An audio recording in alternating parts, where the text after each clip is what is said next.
Students, आज मैं आपके साथ जो डिस्कस करने जा रही हूँ वो 10th क्लास सीबीएसई का सोशल साइंस का सिलेबस है। जैसे कि सबको पता है कि न्यू सेशन स्टार्ट हो चुका है और न्यू सिलेबस सीबीएसई के द्वारा पब्लिश किया जा चुका है। तो 23-24 का सोशल साइंस का सिलेबस आज हम डिस्कस करेंगे। सीबीएसई का सोशल साइंस का जो कोड है, subject code, that is 087। Social science में सीबीएसई में आपकी क्लास 10th के लिए 4 किताबें आती हैं हमारी, जिसमें पहला आता है India in the contemporary world, जो कि हिस्ट्री है।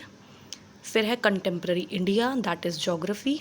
Next is democratic politics and the last one is understanding economic development. चारों किताबें हमारी 20-20 मार्क्स की आती हैं। टोटल आपके 80 मार्क्स शोकेज होते हैं। इसके अलावा अगर हम देखें तो 20 मार्क्स हमारे इंटरनल होते हैं, जो आपकी स्कूल की टीचर्स आपको प्रोवाइड करती हैं। अब हम आ जाते हैं आपके 10th क्लास के सोशल साइंस के सिलेबस पे। जैसे कि सबको दिख रहा है कि सबसे पहला हमारा हिस्ट्री का फर्स्ट चैप्टर आता है, जिसका नाम है the rise of nationalism in Europe, यानी कि यूरोप में राष्ट्रवाद का उदय। दूसरा चैप्टर जो हमारा आता है हिस्ट्री का वो है राष्ट्रवाद इंडिया में, यानी कि नेशनलिज्म इन इंडिया। ये दो चैप्टर्स हमारे हिस्ट्री में हैं। इसके अलावा तीसरा चैप्टर जो आता है, जो एज ऑफ इंडस्ट्रियलाइजेशन, ये चैप्टर सिर्फ आपका पीरियोडिक असेसमेंट, जो कि सरकारी स्कूलों में बेसिकली मैंने देखा है, ऑब्ज़र्व किया होता है, तो ये उनमें होता है। बाकी प्राइवेट में भी होता होगा पीरियोडिक टेस्ट। तो ये सिर्फ चैप्टर पीरियोडिक असेसमेंट के लिए ही है आपका, ये बोर्ड में नहीं आएगा।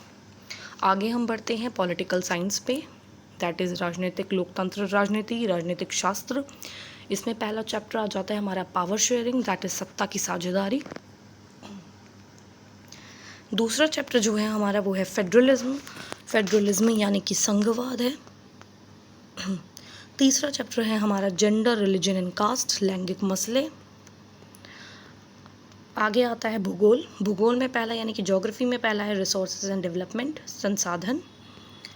दूसरा चैप्टर है forest and wild life resources, वन्य जीवन संसाधन।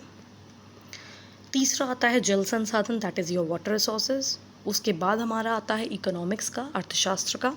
पहला है चैप्टर विकास और दूसरा है sectors of the Indian economy, भारतीय अर्थव्यवस्था के क्षेत्र। ये आपका सिलेबस जो मैंने अभी आपको बताया है, ये आपका कंप्लीट हो जाना चाहिए 15 सितंबर 2023 तक। ये आपका फर्स्ट टर्म का 10th क्लास का सिलेबस होता है। बोर्ड में पूरा टर्म आता है, फर्स्ट और सेकेंड दोनों, लेकिन स्कूल्स में 2 टर्म्स में जो हुए हैं 10th में पेपर्स होते हैं, एक मिड टर्म और एक एनुअल टर्म। ये मिड टर्म का आपका सिलेबस है जो अभी मैंने आपको बताया है। आगे हम आ जाते हैं आगे आपके सेकेंड टर्म पे। सबसे पहले आ जाता है हिस्ट्री का the making of the global world. इस चैप्टर में सिर्फ हमारी 2 चीज़ें पूछी जाएंगी, सब टॉपिक 1 एंड 1.3, सिर्फ यही आएगा आपके बोर्ड एग्ज़ाम्स में। आगे अगर हम बढ़ते हैं, इस बुक का नेक्स्ट चैप्टर जो हमारा आएगा यानी कि हिस्ट्री का, वो है प्रिंट कल्चर, प्रिंट मीडिया आएगा हमारा सेकेंड टर्म में। पॉलिटिकल पार्टीज़ आएगा आपका, that is in democratic politics, यानी कि लोकतांत्रिक राजनीति में राजनीतिक दल। आउटकम्स ऑफ डेमोक्रेसी, लोकतंत्र के परिणाम। फिर ज्योग्राफी आ जाता है कंटेम्प्रेरी इंडिया। इसका पहला चैप्टर जो आपका आएगा वो आ जाएगा मिनरल्स एंड एनर्जी रिसोर्सेज, खनिज और ऊर्जा संसाधन। इसके बाद मैन्युफैक्चरिंग इंडस्ट्रीज़, विनिर्माण उद्योग। लाइफलाइंस ऑफ नेशनल इकोनॉमी, भारतीय अर्थव्यवस्था के क्षेत्र। इस चैप्टर में से सिर्फ और सिर्फ आपका मैप वर्क आएगा। ये आपको पता होना चाहिए कि इस चैप्टर में से जो आएगा only it is map work. Next आ जाएगा हमारे इकोनॉमिक्स का मनी एंड क्रेडिट, मुद्रा और साख। Globalization and the Indian economy. इसमें से जो टॉपिक हमारे फाइनल एग्ज़ाम्स में आएंगे वो सिर्फ आएगा कि ग्लोबलाइजेशन क्या है और इसके फैक्टर्स। आगे अगर हम बढ़ जाते हैं तो ये हमारा आपका कंप्लीट हो जाता है पूरा 10th क्लास का A to Z सिलेबस, जिसमें हमारा फर्स्ट टर्म भी है, सेकेंड टर्म भी है, और सीबीएसई बोर्ड के पेपर में पूरा का पूरा सिलेबस आपका आता है from first term to second term. Time to time CBSE ने जो सिलेबस है बहुत ज़्यादा रिड्यूस कर दिया है, बहुत कम कर दिया है, तो हमारे लिए ईजी हो गया है चैप्टर्स को समझना।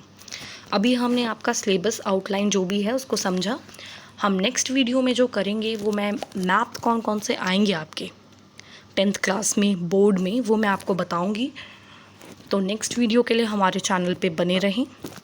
जिसको भी वीडियो अच्छा लगा है वो लाइक करें, शेयर करें और चैनल को सब्सक्राइब ज़रूर करें और कमेंट में लिखें कि आपको कैसा लगा। Thank you.